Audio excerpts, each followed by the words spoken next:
Before ta mo adto sa next na part, I would like to highlight that this transactions, account balances, and disclosures na assertion ay mga unique.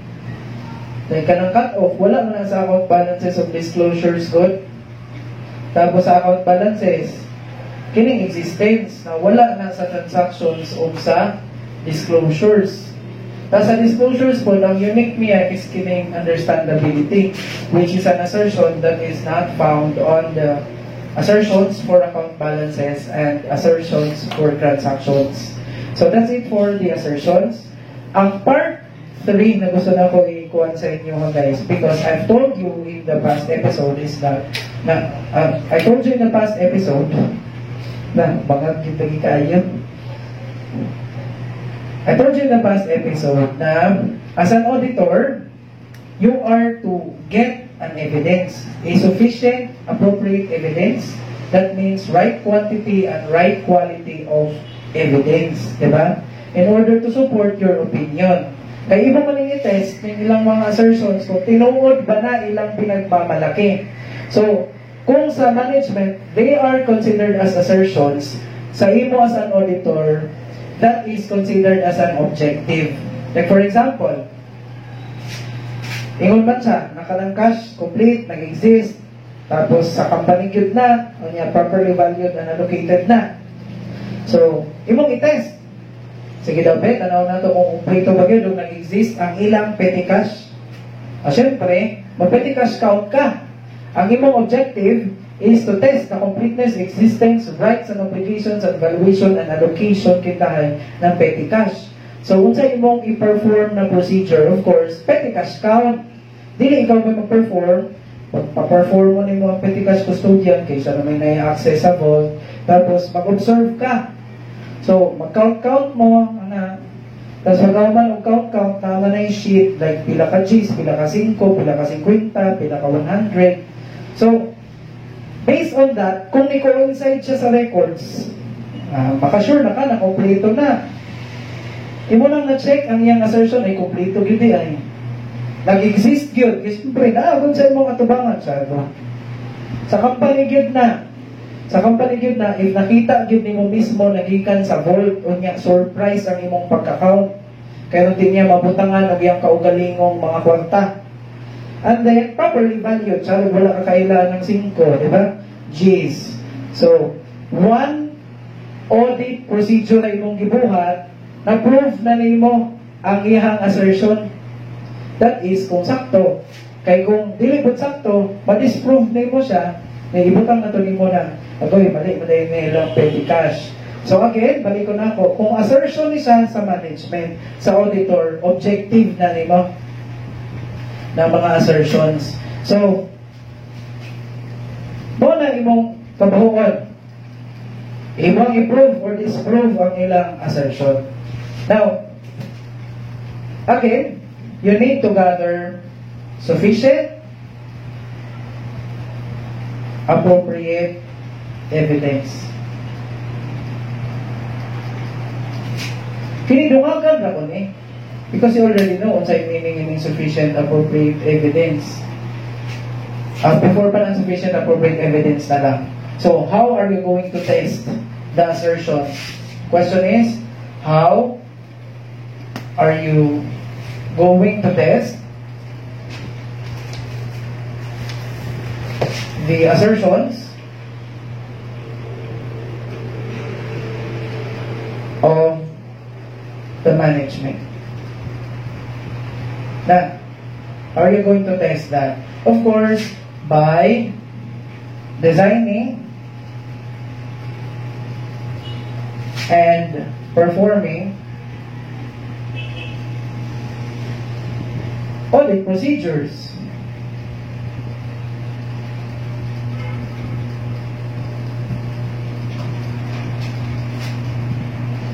So, isa sa mga audit procedures or audit techniques na pwede i-implement ni auditor is katong ganina, katong nagpa-petty cash count ba, kaya nagkuhan na ka, nagtanaw ka, di man ikaw yun ang mag-petty cash sa actual.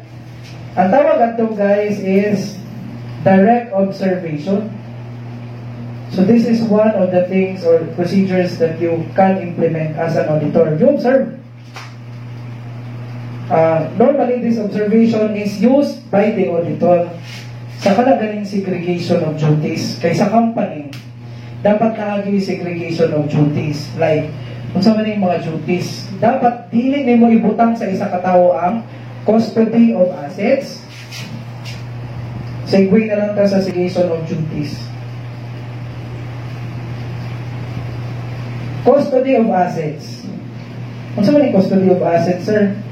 Kana bang bilinan ka og asset, custodian ka, like cashier, o custody of assets na imong trabaho, or warehouse man, custody of assets na. So, balik ko na ko, segregation of duties, dapat dili sa isa ka tawo ang custody of assets. Wala, kung ikaw na custody of assets, wala dapat sa imo ang approval or approving authority.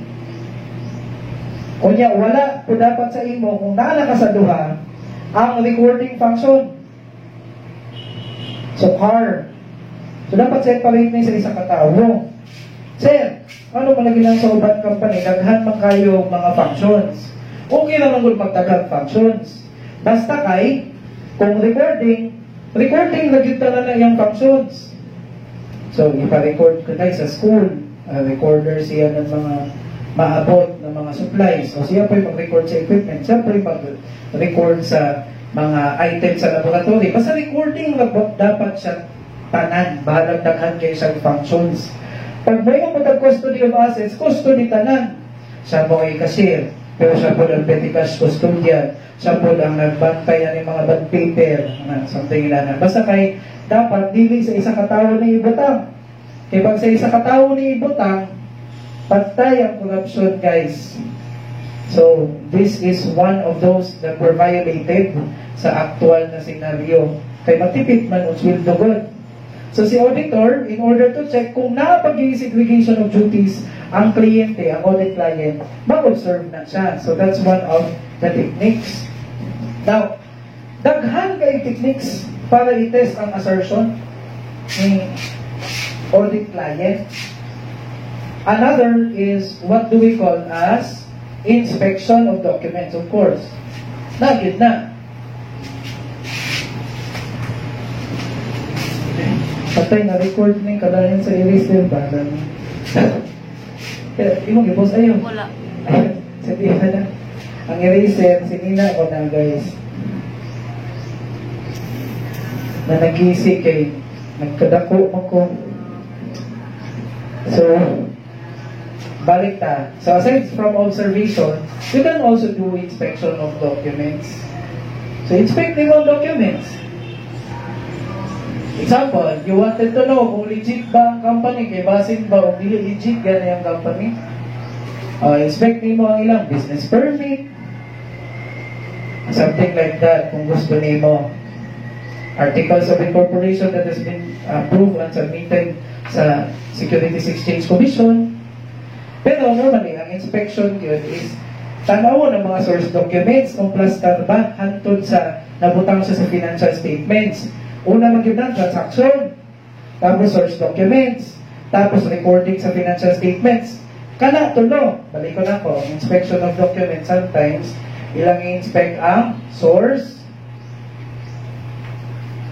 Example, inspection of source documents. Pwede po i-inspect ang financial statement, records, and other records.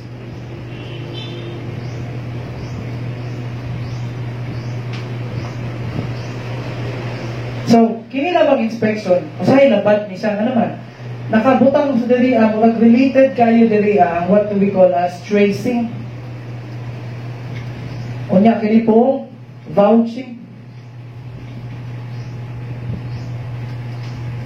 Kung sa maling tracing, kada bang pag-audit nimo, unya na-feel gani nimo, nga naikulang, na may kulang siguro ng financial statements, kaning ilang inventory, di yun ni mao ba, kaya nakaadto ko gamay sa warehouse, ang magina ko nadaghan kay items niya maulan ni sa ilang financial statements ning merchandise inventory entry nila kulang nagets ba? Or kulang man siguro ning sales na sales na wa ma-record.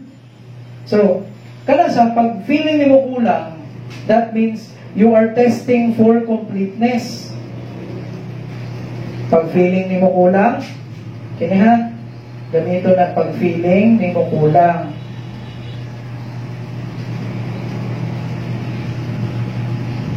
Ang naa sa FS. Pag feeling nimo kulang ang naa sa FS, mag-tracing ka. Pero kung imo ning ipina-bright, kining feeling nimo kulang ang naa sa FS, para di ka masabtan kay sa uban, may ka akong i-test ang completeness aning ako account balance. So mula ni siya pinalayman, pinabubutan na may sulti ba? Pinalayman, feeling ni mo kulang, pinasosyal, pinabright, test of completeness. So unsa man na tracing, sir? Anong gamiton ba na kung feeling ni mo kulang or mag-test ka ng completeness? Ang tracing is inani, kulang man ang FS na. Kulang din mao na ang kulang. So, unsa ba imong i-inspect ang source documents? Paana ka? You check the source documents, and from the source documents, you need to see if nabutang siya sa financial statements. That is tracing. Pero sometimes, dili lang kagikan sa source documents. Sometimes sa other information ka magbase. Other information. Pato sa FS. So, example.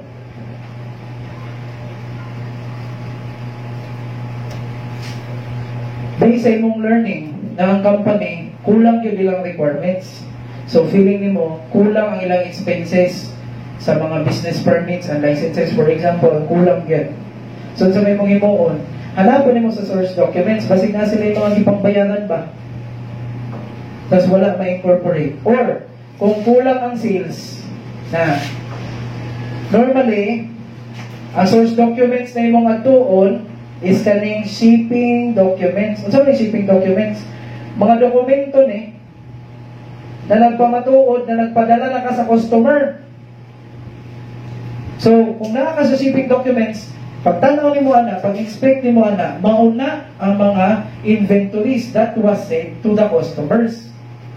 Basing ba sa mga gisend sa customers, huwag ni mo ma-record sa FS as sales. So, mga ng application sa tracing. So, asa ka magsugod? Sa source documents. Kaysa man ang sobra, ang kulang man ang nasa financial statement records. Ayaw pagsugod sa financial statements. Kaya di ba feeling ni mo kulang ang nasa financial statement records? So kung sa kulang ka, o so kung wala ka magsugod, kung sa may mapala ni mo, wala po.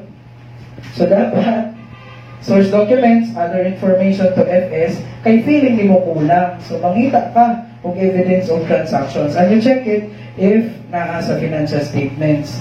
So inspection gihapon siya.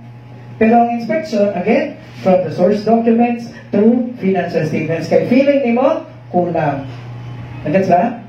So, mauna siya ng tracing. Dapat, vouching. So, yung vouching, kabaliktaran sa tracing. Feeling ni mo sobra.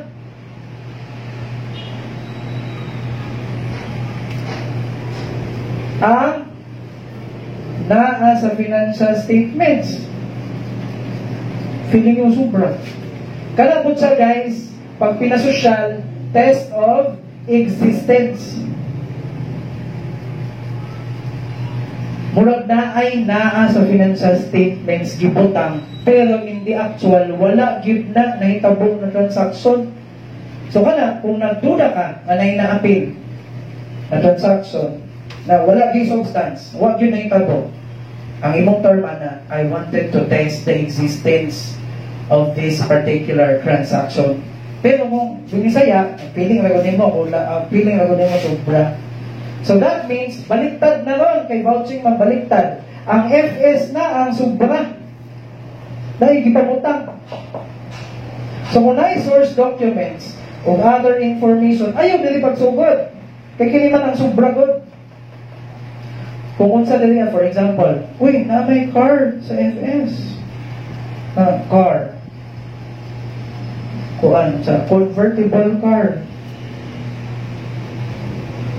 Wala, siguro ni.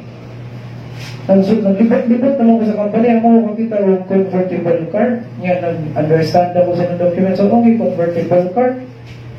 So, ang imong-imoon, hanapon mo sa company. So, from here ka, i-check mo sa source documents kung naabay ipalit na convertible car yun. Kaya ang convertible car na nabutang sa FS, naabay disclosure. Gibutang dito, nakipalit na siya, tunga-tunga sa year, red ang color, tapos nag 3.5 million. So, naay sa disclosures. Ang kailangan mo i-check kung nag-exist ba na siya. So, pwede ka mo add to sa source documents. Hamang resibo pagpalit ng convertible car. Ano, sir? Hamang gikan sa US, naay ang custom duties na gibayaran, nada ang resibo, nada ang seller. Okay. Naay source documents. Okay na ta. Huwag pagyapong ka na kung dito. Haman eh. So, imong hanapon, nag-imo i-trace. Normally, ang tawagan na kay, mag-tour ka sa facilities nila kay na kay gihanap. Nahipod na siya na audit procedure. Pero, other information, mag-ihapon na. So, ang imong ginahimong na is vouching. Vouching na siya. Ang inspection nimo is from the financial statements to source documents and other information. Pabaliktad na ka kay feeling nimo na may sunduragon sa FS. Yan na pag-ibig guys. Combination na rin duha. Sige, tawagon na lang natin siya. Testing of cut-off assertion.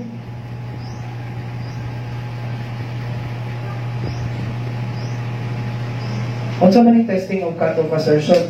Feeling ni mo kulang, o niya na apoy sobra, ano ba? Like for example, sa inventory, nakabutang dito kay dako man ang grocery store. Nagtuna ka, na naikulang, o niya na sobra ining inventory. Sobrang siguro ng sardinas, kulang o siguro ng tuna. So, kung sa imong himuon, testing the cut-off assertion. So, buhato ka sa warehouse, mag-inventory count sila, mag-observe na sad ka. So, dapat yun na sila yung records, FS records, kintahay nila, nakabutang dito, 10,000 kasardinas, 10,000 kasardinas, 5,000 katuna, ana. Muna ilang records. Feeling ni mo, kulang ng sardinas, sobra ng tuna. So, na, combination na sa duha imong buhaton, sumado na ka dito, dala-dala ni mo. Ikaw, ingon lagi mo na 10,000 kasardinas dire. Kaya feeling mo ni mo kulang ng 10,000 kasardinas. Mayroon ka na, habang mga sardinas tanan, be? Tapos, kuwaon nila ang mga sardinas tanan, alam section sa sardinas. So, inyong i-count, yan, nabutang yun, 11,000, nagparingin ko, kulang. So, meaning, from the physical count to records ang imong gibuhat from the area, physical count sa area ng mga sardinas to records. So, mula siya completeness, mula siya tracing. Pero kini kay sobra man. So, nakabutang diha, mga 1,000 kabuok ang spicy, 4,000 ang dili, ano ba? Hamaning 1,000 na spicy. So, dili na sa kagikan sa records, hamaning 1,000 na spicy.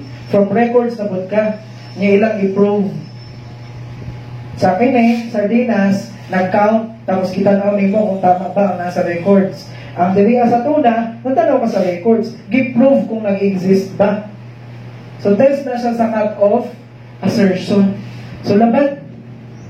Pero okay na, hindi naman siya labad yun. Kaya ba? So, mga nag-inspection ni mo, guys. Another na pwede i-perform ni auditor is kining transaction walkthrough.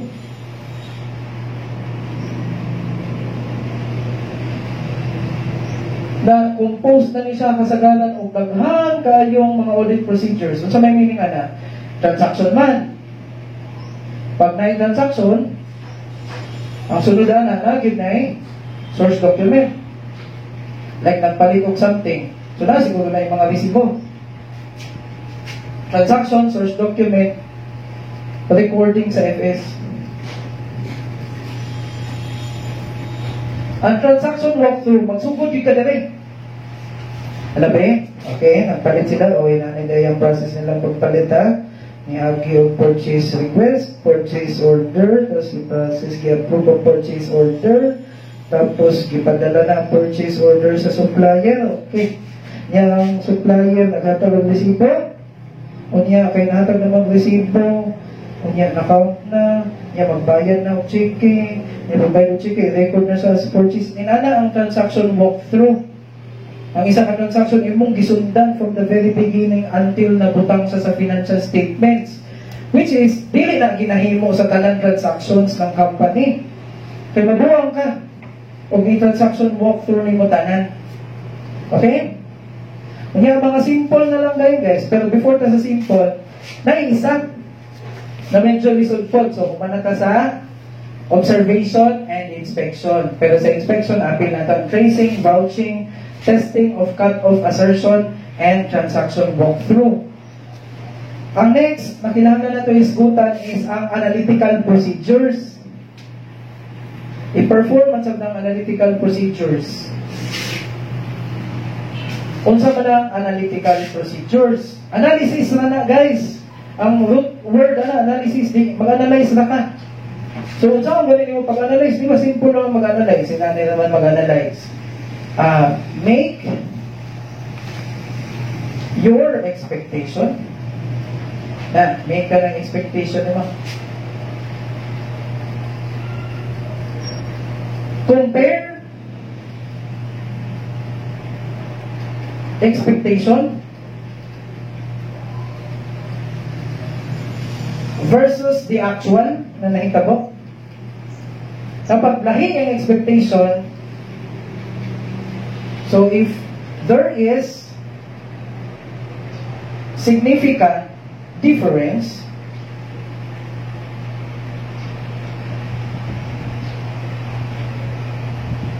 investigate further. Hinala ka mag-analyze sa mga situations, pati sa life, naka-expectation. Okay na, diba? Ang expectation mo, napalihan yun sa actual, very good. Wala na lang, analyze na lang. Ano man, yung mag-expect, sakto sa actual. Pero if there is a difference sa yung expectation versus the actual, investigate further. Kung galing yung ginagamit sa mga NBI, detective, mo naman Itay na, i-testimony. Nananan ako sa balay. Kita ba nang umuwan nila? Kung nanahan siya sa balay, dapat, wala siya kakita dali adapit na bitanan, something na. So, mga analysis lang isa. Pero kung i-apply nato sa financial statements, for example, naghimo kang expectation sa iyang cost of sales, tapos nakabalo ka, nakanagyod na company, is, kung mabaligya sila 100, sigurado ang cost of sales na 50 na. Meaning, ang policy yun ng company is doblehon ang presyo pag magbaligya. So that's an expectation. Nagets ba? Ang expectation mo, pag pinasosyal, the cost ratio or the cost of sales ratio versus the sales is 50%. Mo lang nasa mong una-una. Karon, nasa sales 1.5 million. So, expected na dapat, iyang cost of sales, 750 na. Diba? 750 na dapat. Ang iyang expectation. Pero kay ang nabutang gyud sa cost of sales sa actual is 900. So, matingala na ka doon. Tingnan naman yung actual, 900 man. So, based sa expectation, dapat 50% na. Dahil mo lang i-investigate kung sa may rason na basin ni mahal kaya nag-pandemic ano ba? Basin nailahi ng mga reasons. So, analytical procedures na imong ginabuhat.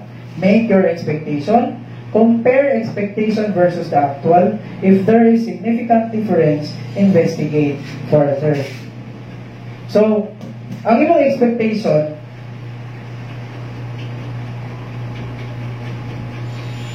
maybe, ma-develop because of this. Ganigi ka na yung expectation. Sa mani, prior period financial statements.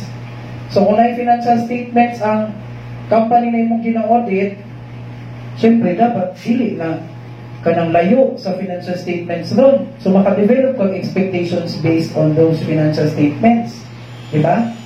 Na kung depreciation kita dito last year is 1 million, yan ikalit ka lang ng 10 million, matingala ka as auditor na naman eh. 1 million na depreciation expense ka lang ng 10 million, ano sabihin lang ibuhat? So prior period FS. Pwede po sa anticipated results. Sa ilang mga budgets ba? Sa ilang mga budgets. Kung sa budget nila ka ng 2020 gani, ang ilang sales daw ang i-project atong 2019, naghimo silang budget for 2020 is 1 million ilang sales. Okay? 1 million. Tanawin na nato sa actual sa 2020. Uy, ano? 400,000 naman yung ilang sales. Mao na dayon. Na significant difference from your expectation and you should investigate further. Nya ang I, interim financial statements. Kanang interim financial statements, kung gina-audit nimo ang December 31, 2020, naman ko yung mga FS quarterly, for example, ang company. Unya, ang imong gi-audit ron December 31, 2020, imong gibasihan ang FS sa 10/1 or 9/30, 2020. Quarter na siya, 7/1/2020 to 9/30/2020. Hindi mo mag-FSR eh. So, nitanaw ka diya, kaya nag-develop ang expectation, gana yung ilang sales din na panahon na. So, malamang, kung unsay sales din times 4, kaya 4 quarters na lang isa katuig, malamang doon sa buong tuig, December 31, 2020. So, again, pwede ka maghimong expectation from the interim FS. Nya pwede po sa non-financial information. Maghimo ka, maghugot ka expectation. Patanawin mo, sa financial statement, grabe na profit, $2 billion. Wow. Pero pag ato nimo, pag-observe nimo, sa HR office, naglinya ang mga empleyado ng gihilak na pagawas. Tapos naitulo ka buhok ni ambak sa building, nagpakamatay. Nagkipanangtangan o trabaho. Unya, ipakuha na ang mga assets. Unya, ipangsunog ang mga source documents. Kaya muanha na ang taga-Securities Exchange Commission, istigahan na sila. Kana siya, dili man ang financial information based man sa imong nakitaan sa palibot. So you are expecting na pabangkrut naman siguro ni na company. So, kung wala yung expectation from non-financial information na niya, grabe gapong kadako sa ilang profits na ay significant difference from your expectation and you should investigate further. Kung nga ang last, na pwede mo mga expectation is what do we call as technical knowledge.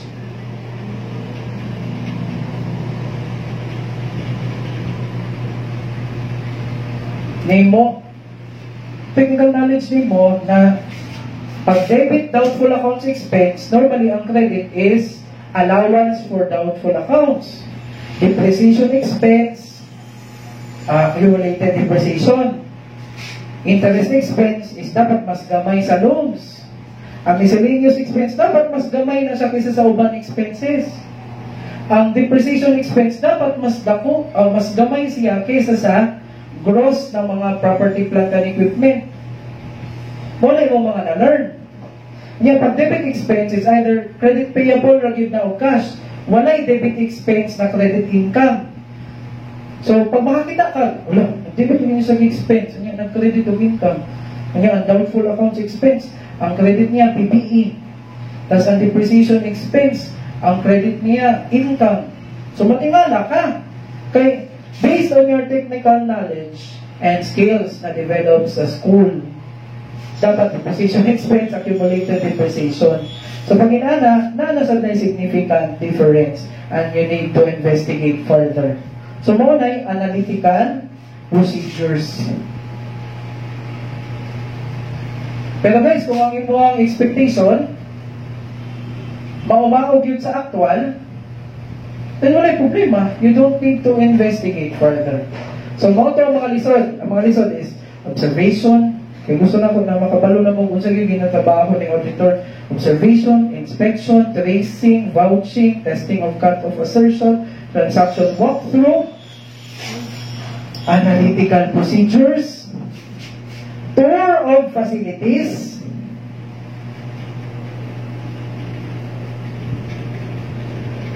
tapos na isa yun, kining inquiry. Mangutana ba? Pwede ka mangutana sa sulod sa company.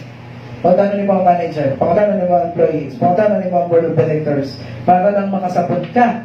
Because the management and other persons inside the company are more knowledgeable than you. Isang pang-auditor ka. Because you are only there for a limited period of time. So, inquiry na. Pwede mo ka mag-inquire sa gawas, mag-inquire ka sa suppliers, mag-inquire ka sa mga bangko, nag-iutangan ng company, mag-inquire ka na, i-inquire ka. Pwede mo ka mag-inquire sa government agencies that the company na imong gina-audit is reporting. Gets ba? Yan ba rin gana? We have confirmation. Kung unsa ang nasa account balances, i-confirm nimo.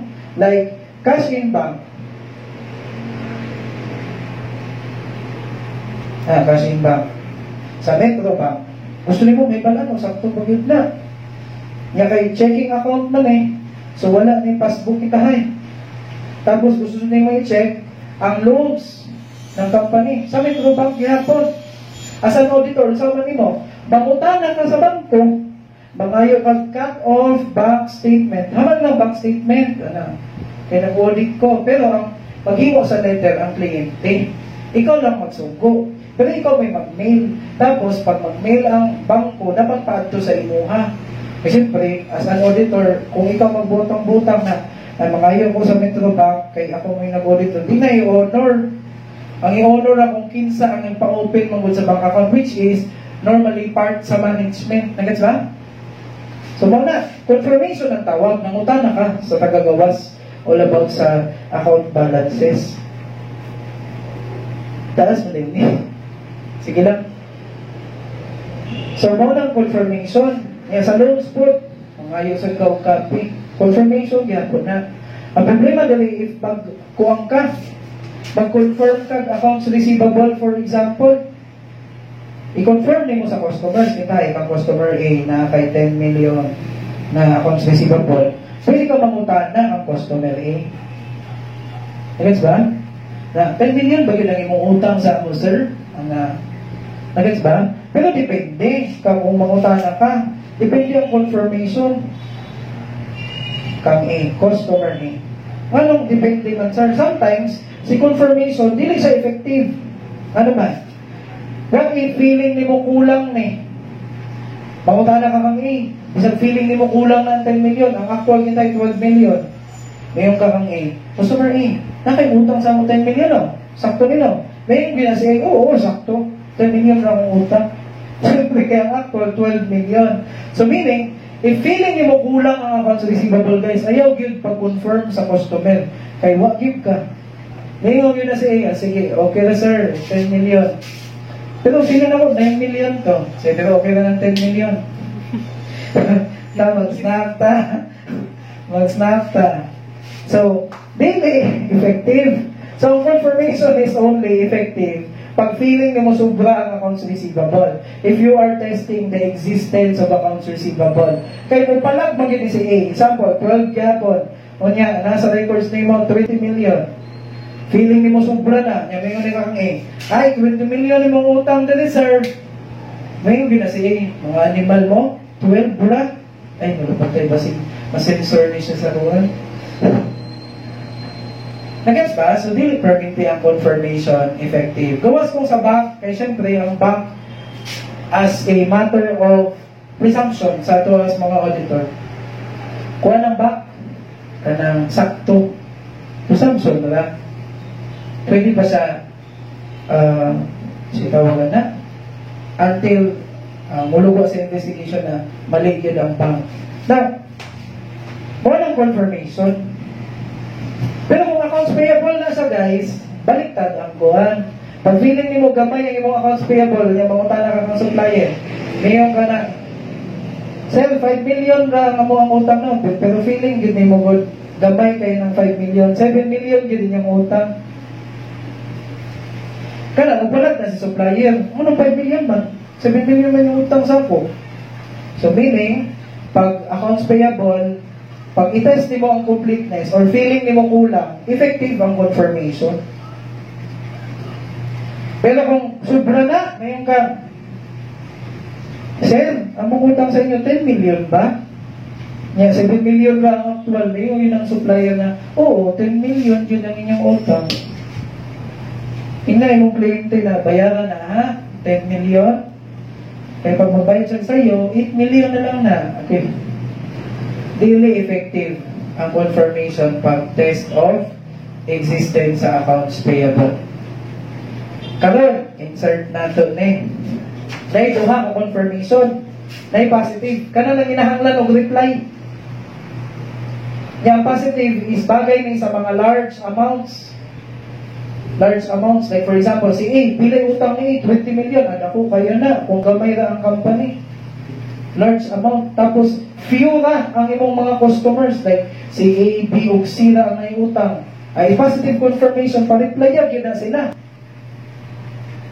Kay material ilang account, so niya few na sila.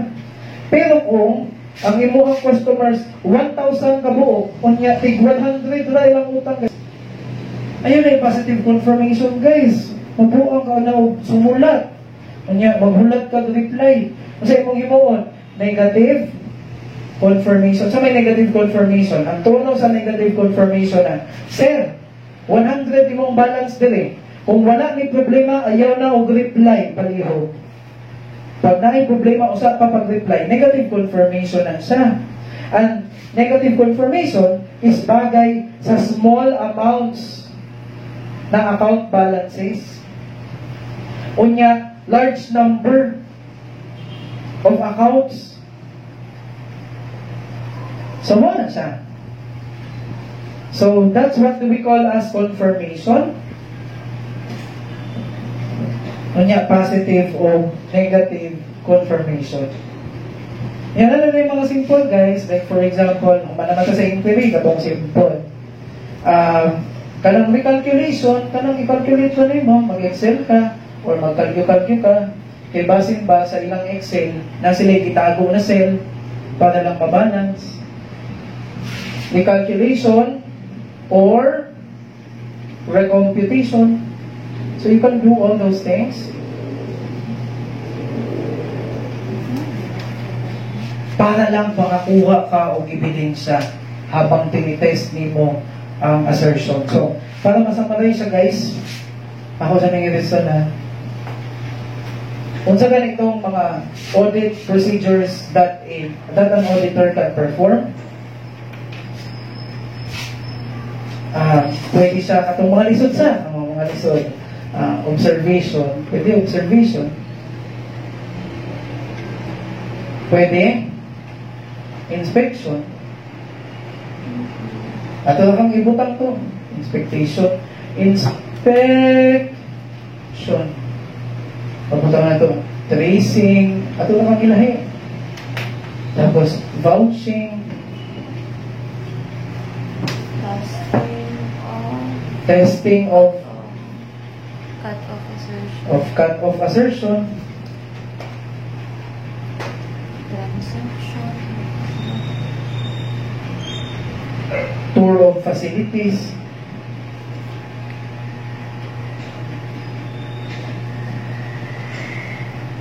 Transaction walkthrough.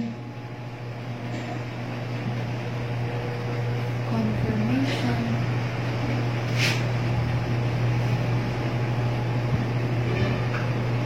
Positive and negative confirmation.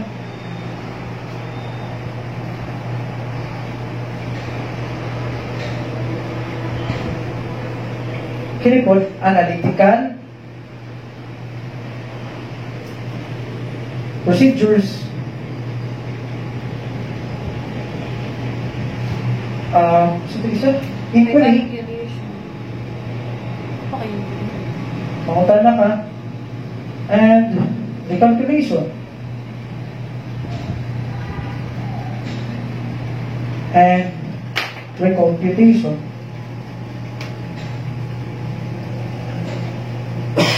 Pag-ngayon ka, oy, pwede na yung mga assertion management nato daw i-try kung correct ba. I'm going to perform all of this. Pero pinisa guys, ikaw may mag-design na walang specific yun. Ano sa man, kinsa may mag-perform, i-perform ba ni sa cash debit or sa receivable ba? Nagets ba? So, mo ng mga audit procedures kanan. Kunya, ang ending, pag mo nang i-perform, i-test mo ilang assertion, dapat na i-evidence. Sufficient, appropriate evidence. I told you that earlier. So, wala naman ko i-explain ani, except that, natay rules on reliability of evidence. Unsay rules on reliability of evidence?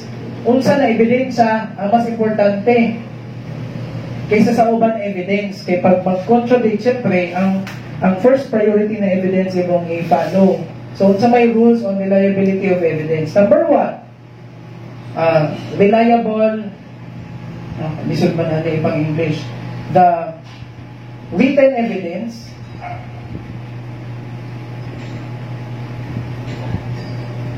is more reliable than oral evidence. Siyempre, evidence acquired directly. Example, kana nag-observe ka as an auditor, ikaw mag-yung nakakita na. So that's an example of evidence acquired directly is more reliable than obtained indirectly.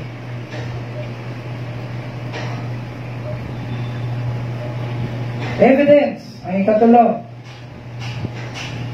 So again, balik ta. Evidence acquired directly is more reliable. Kung ikaw si auditor, mas gana imo nakitaan sa observation nimo kaysa sa kada ganing based sa inquiry lang nanggikan sa lain na knowledge ba nangutan na ka.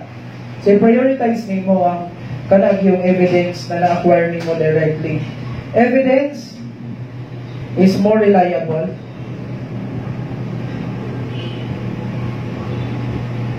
when acquired in an environment with strong internal control.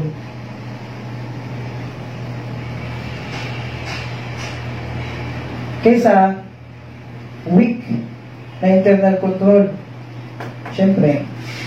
Number 4,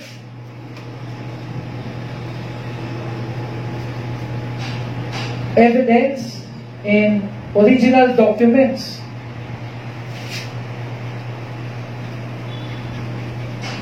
Is more reliable than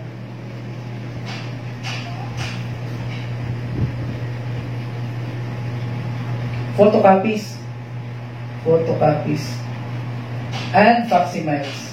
Since dili ko sure sa spelling, di na ko isulat. So, photocopies. Kanya ang last, evidence acquired from independent sources.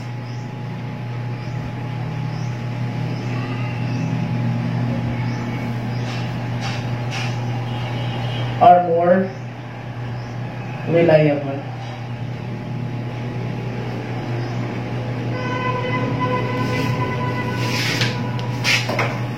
So, muna ba, mangayo kang ebidensya about sa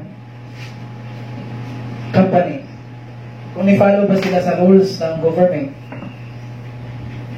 So, may pagbuhat ka sa government. Kaya independent na sila kaysa mangutana ka sa competitor ng imong kliyente. Siyempre, may yun ang competitor ng imong kliyente na mahamot man na. Wala yun na sila ng follow. Amo ganinang kasuhan. Kay inana. So, dili magul independent ang competitor. Naman sila'y biases kay ilang mong competitor. So, mga mga rules, ilan ang kabuo. Diba? Written is more reliable than oral. Directly is better than indirect. Tapos evidence acquired sa environment with strong internal control is more reliable kaysa sa weak ang internal control.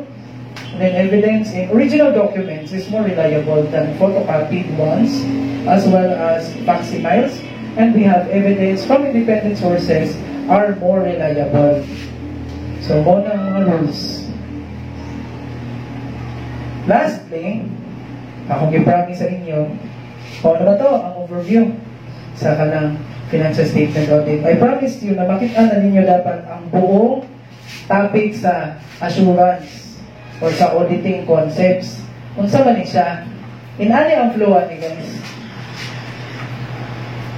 Overview patutanan sa financial statement audit. Actually, ang financial statement audit, mag-start na siya sa introduction yun. Introduction, which is tapos na ta. Kini nga episode. Tapos, after that, muna ning mag pre-engagement activities na.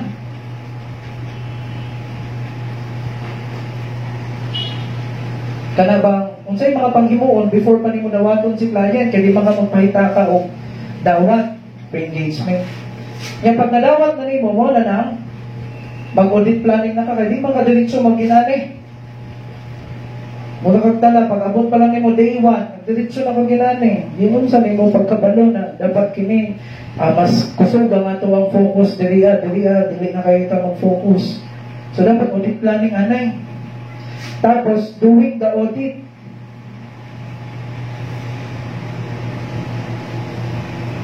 Which is composed of test of controls and substantive tests. So, ito yung mga panghimuon natin, sir. Kini, mo na sila sa doing the audit naman, ha? And then, after doing the audit, we have completing the audit to ensure na sakto na yun. And then, audit report. Pero yung kabala ka, guys. Hindi pa niya mag-end.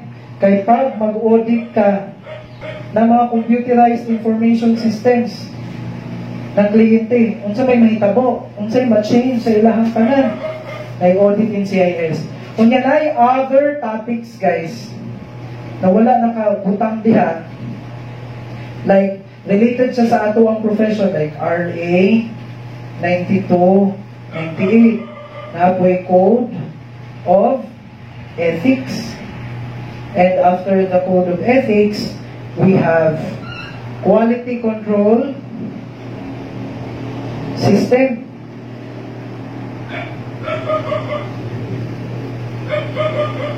Bawa na guys.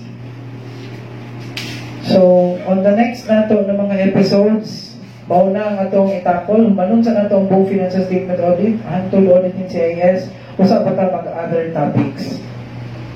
So that's it for this particular episode.